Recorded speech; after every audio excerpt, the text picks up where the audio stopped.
하나님의 말씀은 신약성경 마태복음 13장 말씀 보겠습니다.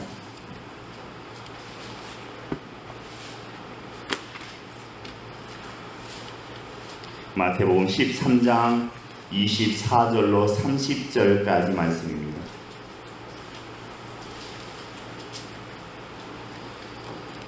마태복음 13장 24절로 30절까지 한 절씩 교독합니다. 예수께서 그들 앞에 또 비유를 들어 이르시되 천국은 좋은 씨를 제 밭에 뿌린 사람과 같으니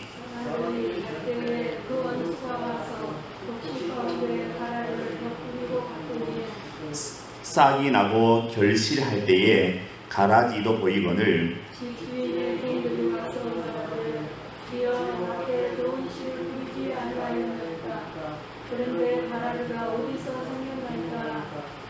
주인이 이르되 원수가 이렇게 하였구나. 종들이 말하되 그러면 우리가 가서 이것을 뽑기를 원하시나이까?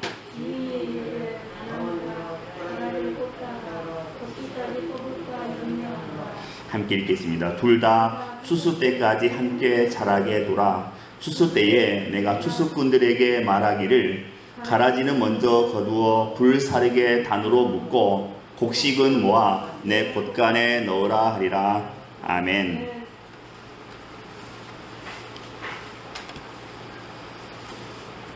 배낭 여행객 두 사람이 있습니다. 이 사람들은 산티아고 순례자들입니다.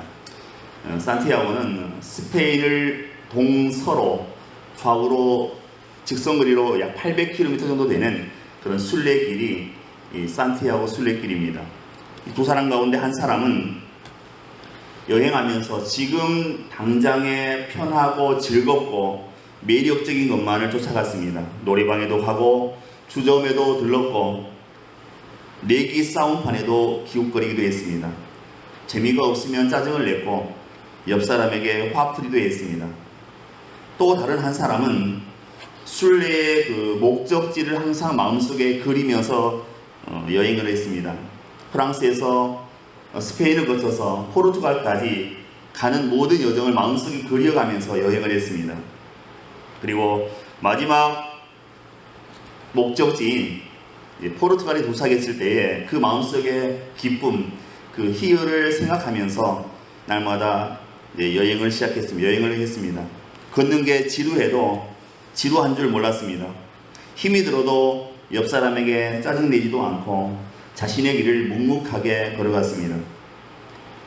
기독교의 종말 신앙은 두 번째 사람의 경우에 해당됩니다. 첫 번째 여행객처럼 육신의 만족만을 위해서 살아가는 것은 기독교의 종말론적인 신앙이 아닙니다. 종말론적인 삶은 하나님이 이루실 그 영원한 생명의 미래에 대해서 생각하고 그것을 의존하는 그런 삶이 종말론적인 삶입니다. 마태복음 13장을 이제 지난 주일부터 읽기 시작했습니다. 마태복음 13장에 천국 비유가 7가지가 나오는데 이 천국 비유는 모두가 다 종말론적인 삶이 어떤 것인지 우리에게 가르쳐주는 그런 비유 말씀입니다. 우리나라의 농사 방식과 또 팔레스타인의 농사 방식은 많이 다릅니다. 오늘 말씀에 나오는 이 가라지 비유에서도 농사 방식이 우리와는 사뭇 다르다는 것을 말해주고 있습니다.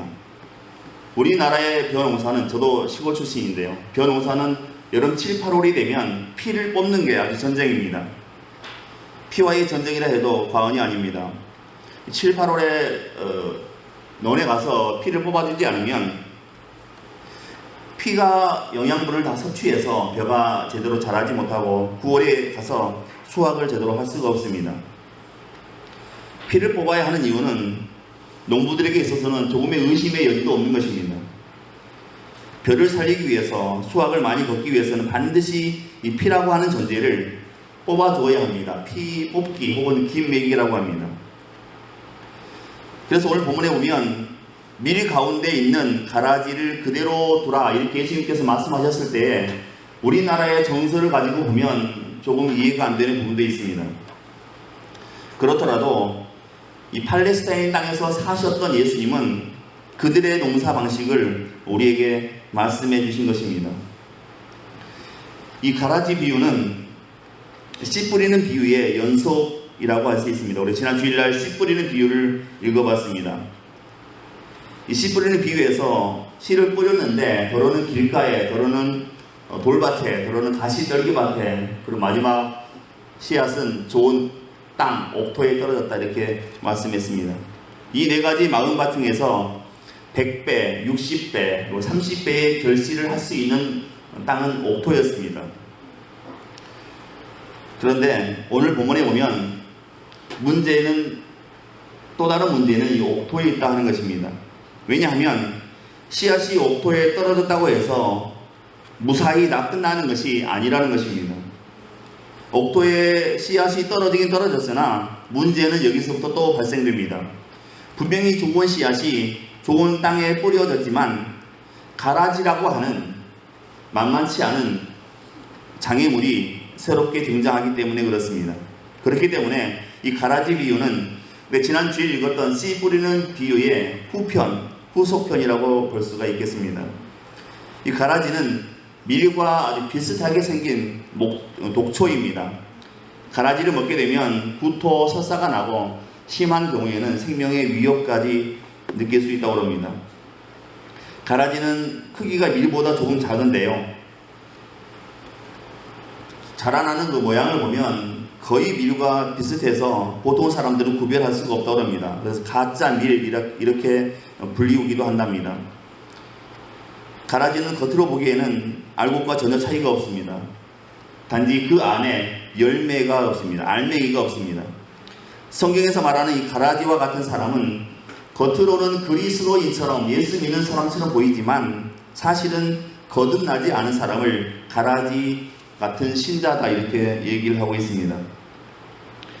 가라지는 싹의 모습이 밀이나 또 보리와 흡사해서 실제로 그 이삭이 여물기까지는, 이삭이 폐기까지는 식별하기 어렵습니다. 예수님은 이 가라지에 대해서 38절에 악한 자의 아들들이다, 사람을 넘어지게 하는 자이다, 41절에는 불법과 부정을 행하는 자들이다 이렇게 말씀하셨습니다. 씨앗은 싹을 내는데 머물지 않고 계속해서 성장합니다. 씨앗이 자라기 위해서는 비가 와야 하고 또 햇볕이 비추어줘야 합니다. 이것은 다 위로부터 내려오는 것입니다.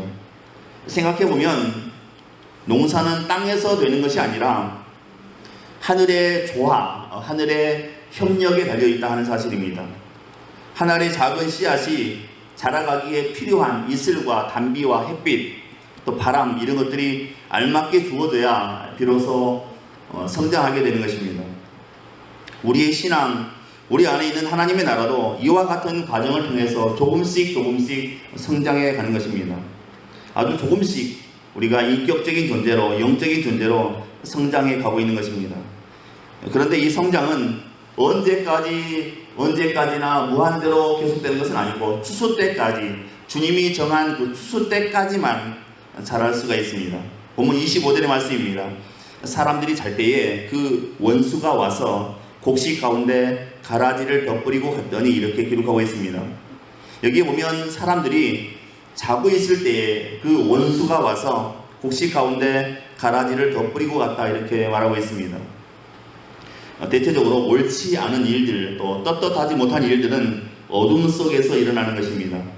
악한 자들은 어둠을 좋아하기 때문입니다.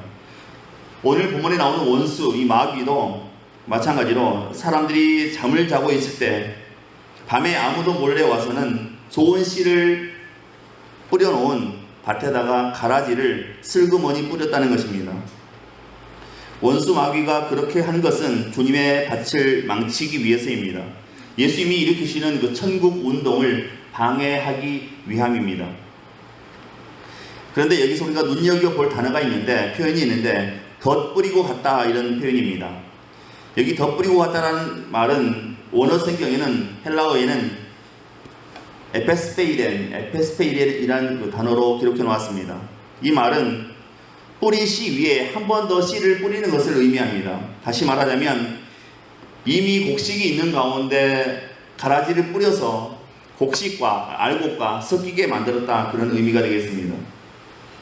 악한 마귀가 곡식들 사이에 가라지를 섞어 뿌려놓고 나면 곡식들이 자라지 못하게 되는 것입니다. 오늘 본문의 성경은 더 뿌리고 갔다 이 표현을 통해서 마귀의 전략을 우리에게 말씀해 준다고 생각합니다. 가짜를 진짜 속에 슬쩍 더 뿌려놓고 진짜와 가짜를 뒤섞이게 하는 것, 이것이 마귀의 전략이라 이렇게 말씀하고 있는 것 같습니다. 36절에 보시면 제자들은 이 밭의 가라지의 비유를 설명해 달라고 예수님께 요청했습니다. 이에 예수님은 좋은 씨를 뿌리는 자는 예수님 곧 자신이라고 말씀하시고, 밭은 세상이요 좋은 씨는 천국의 아들들, 가라지는 악한 자의 아들들이다. 가라지를 뿌리는 원수는 마귀이다. 추수 때는 세상 끝이요 추수꾼은 선사들이다. 이렇게 말씀하셨습니다. 그리고 가라지를 거두어 불에 사르는 것 같이 세상 끝날에도 그렇게 될 것이다. 이렇게 말씀하셨습니다. 예수님은 그 마지막 때, 추수 때에 하나님의 천사들을 보낼 것이며, 그 천사들이 모든 넘어지게 하는 것, 또 불법을 행하게 하는 자들을 다 거두어다가 풀무불에 던져 넣을 것이다. 이렇게 기록하고 있습니다. 그래서 거기서 슬피 울며 이를 갈게 된다. 그렇게 기록하고 있습니다. 예수님께서 이 밭의 가라지의 비유를 통해서 말씀해 주시는 것이 결국 무엇인가? 예수님이 천국의 역사를 이루어 가시는 그 동안 이것을 방해하기 위한 마귀의 역사가 있다는 것입니다. 예수님이 이루시려는 일은 좋은 씨를 심고 결실을 거두기 위함입니다.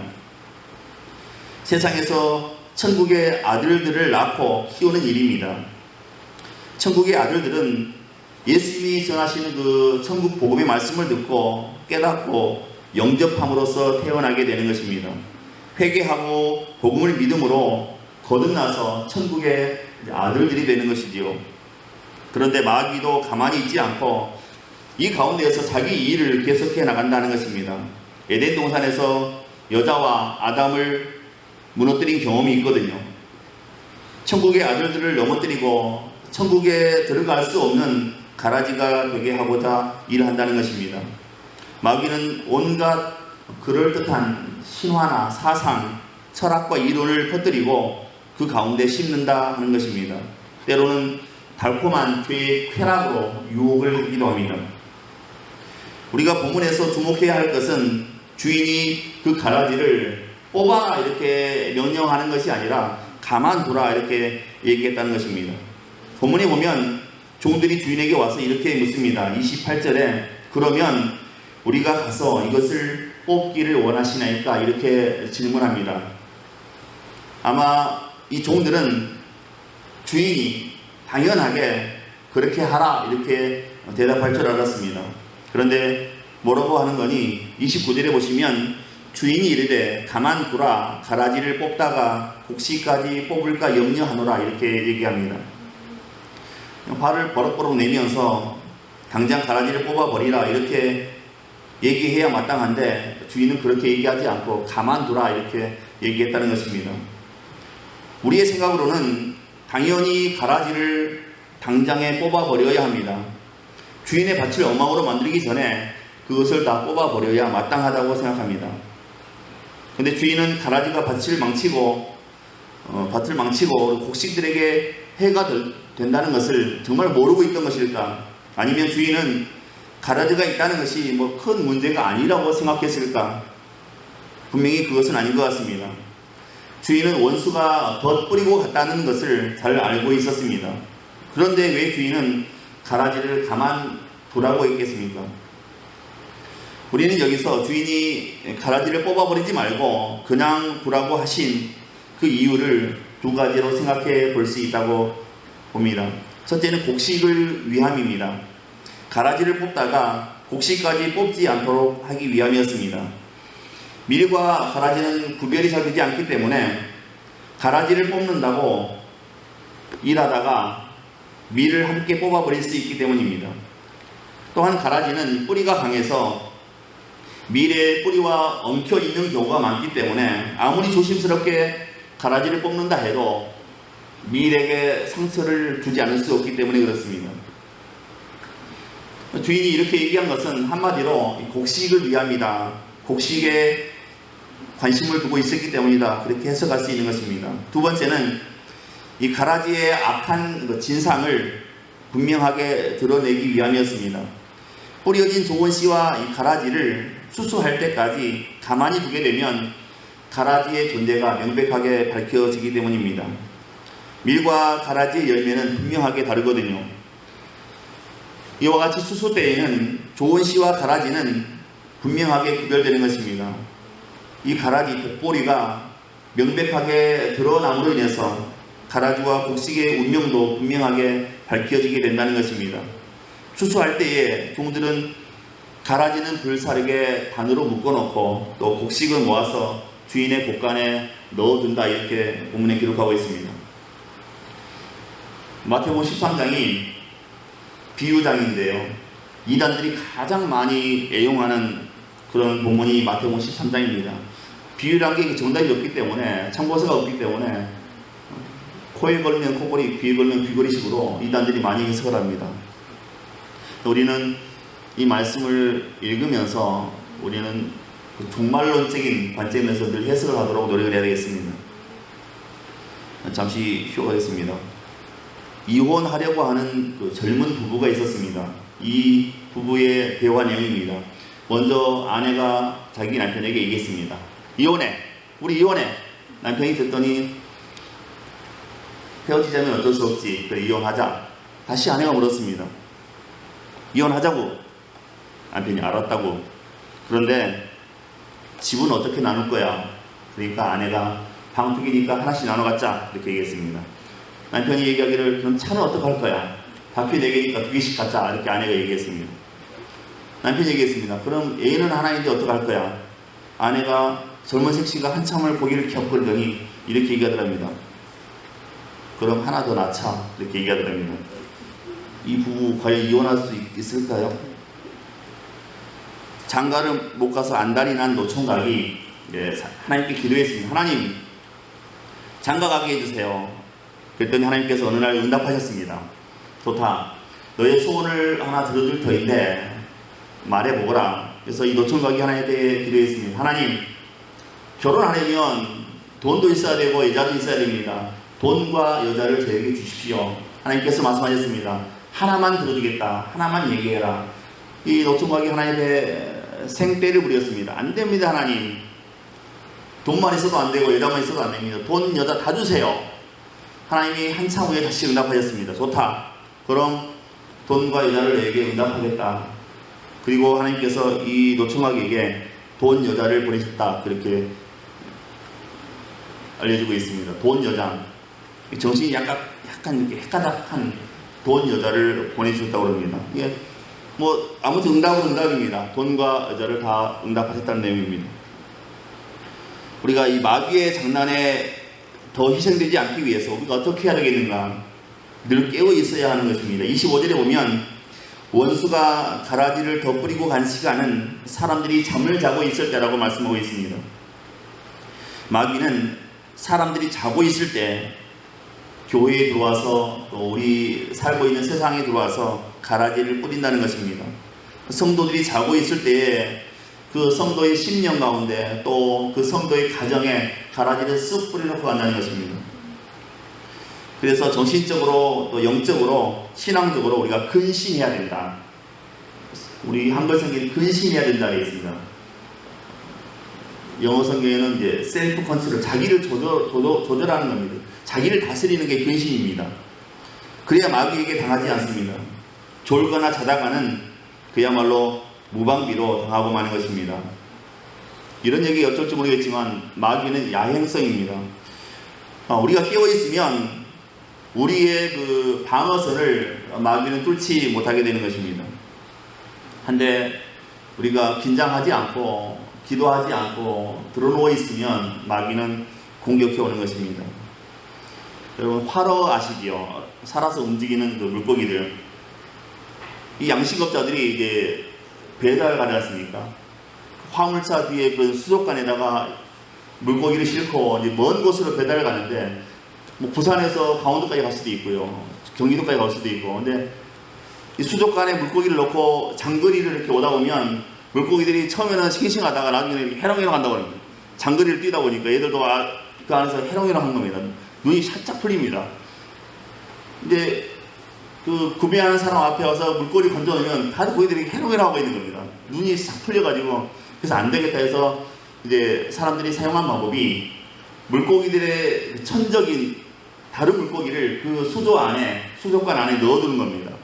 그러면 부산에서 출발했는데 경기도에 도착하기까지 이 천적에게 잡혀 먹지 않기 위해서 그 안에 있는 물고기들이 휴가로 도망다니는 겁니다. 잠시도 쉬면 안 됩니다. 쉬면 잡아먹히는 겁니다. 그래서 죽어라 걸어마 나살려라 하고 그 수족관 안에서 도망을 다니는 겁니다. 그 천적 한 마리 때문에. 그래서 나중에 도착해서 이렇게 물고기를 건져보면 이 아이들 눈이 해롱해롱한 게 아니라 눈이 막 초롱초롱하고 눈이 반짝반짝한다고 그럽니다. 물에서 뭐 광채가 나올 정도로 그렇게 이제 물고기들이 싱싱하다고 그럽니다.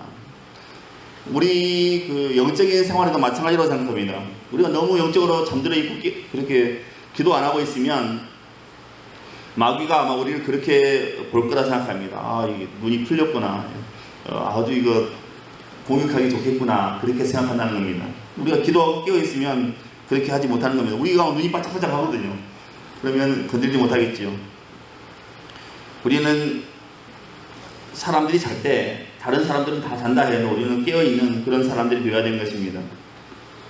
교회 안에 이단 사이비가 많이 있습니다. 이런 사람들을 가라지라고 합니다. 그래서 교회는 언제나 긴장하고 있어야 됩니다. 신천지 같은 사람들이 우리 안에, 우리 공동체 안에 들어오지 못하도록 늘 깨어 있어야 되는 것입니다. 언제 와서 이 가라지 씨를 뿌리고 갈지 모르기 때문입니다. 오늘 본문에 보면 사람들이 잠을 잘 때 이 가라지를 뿌리고 간다 말씀하고 있습니다. 마귀는 어둠의 시간에 활동합니다. 우리의 영혼이 잠들어 있을 때에 우리에게 다가와서 해코지를 하고 가는 것입니다. 저도 이제 저희 집사람하고 같이 그 청계산에 야간에 밤 12시에 올라가서 기도한 적이 많이 있었거든요.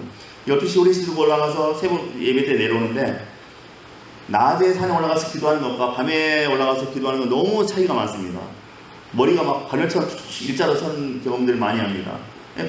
그 시간에 이제 그 활동을 많이 하는 거겠지요. 그러니까 그때 가서 기도하면 도전을 많이 받고 또 하나님의 은혜도 더 많이 받게 되는 것입니다. 우리는 사람들이 잘 때에 마귀가 자기의 종자를 가라지를 뿌렸다는 사실을 잊지 말아야 합니다. 이 마귀의 궁극적인 목적은 어떻게든 알곡을 무너뜨리는 데 있습니다. 41절입니다. 인자가 그 천사들을 보내리니 그들이 그 나라에서 모든 넘어지게 하는 것과 또 불법을 행하는 자들을 거두어내어 이렇게 기록하고 있습니다. 마귀는 알곡을 가라지 되게 하지는 못합니다. 알곡을 가라지로 바꿔놓지는 못합니다. 알곡은 처음부터 끝까지 알곡입니다. 가라지도 마찬가지입니다.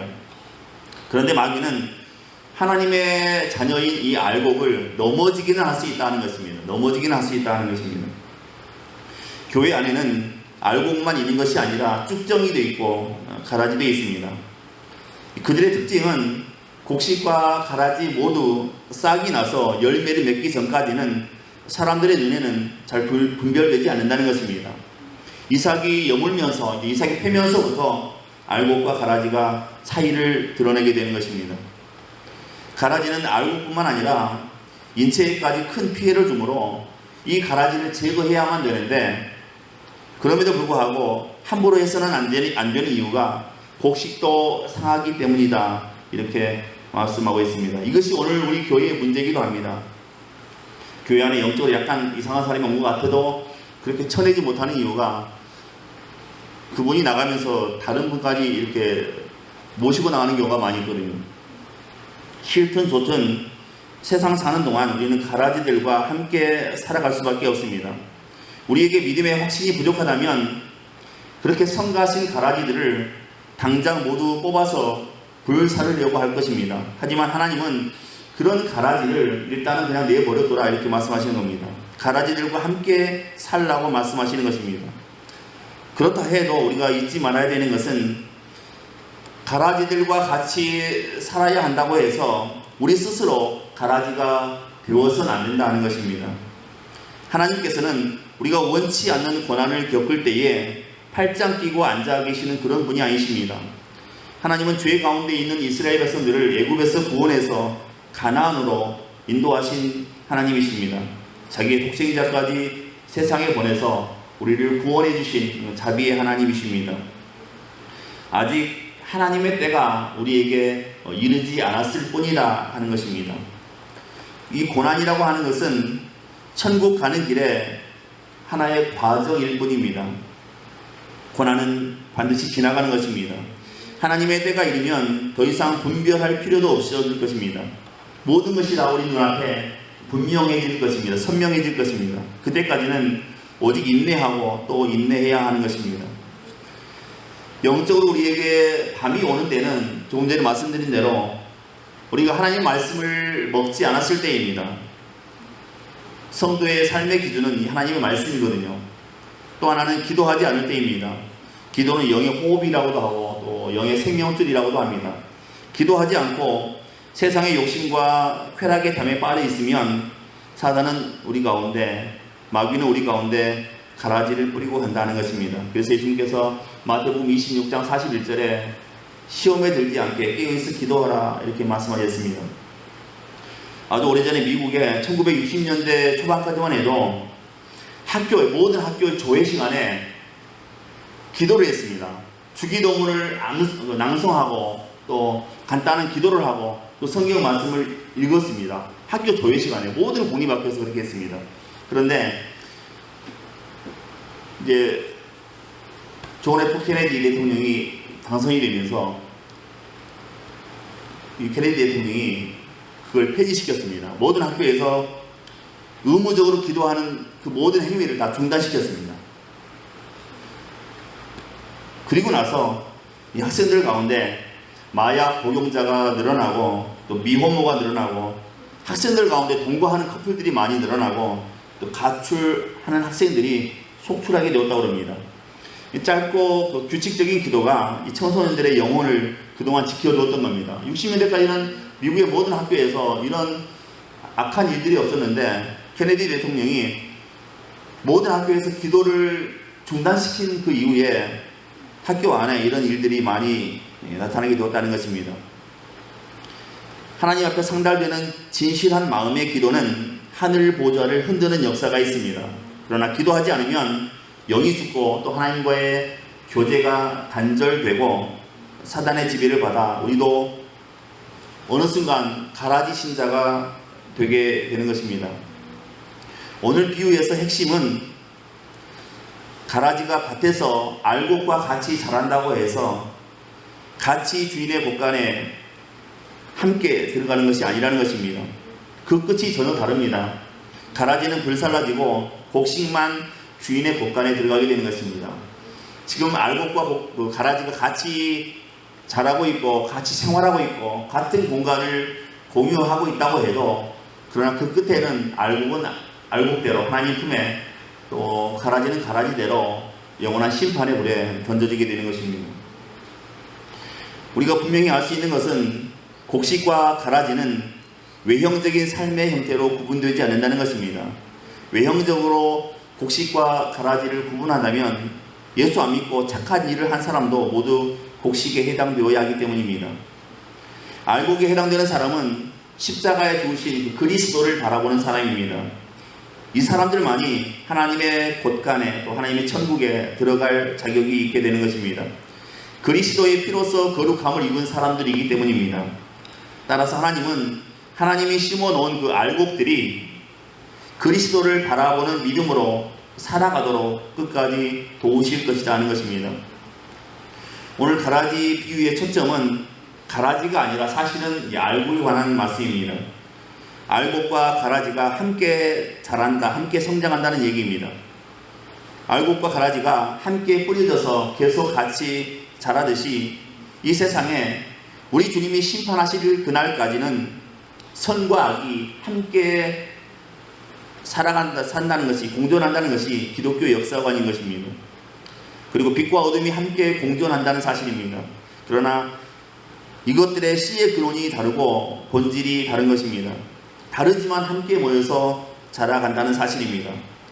처음부터 씨앗이 다르고 뿌리가 다릅니다. 선은 선대로 악은 악대로 공존하면서 이 세상 끝날까지 함께 간다는 말씀입니다.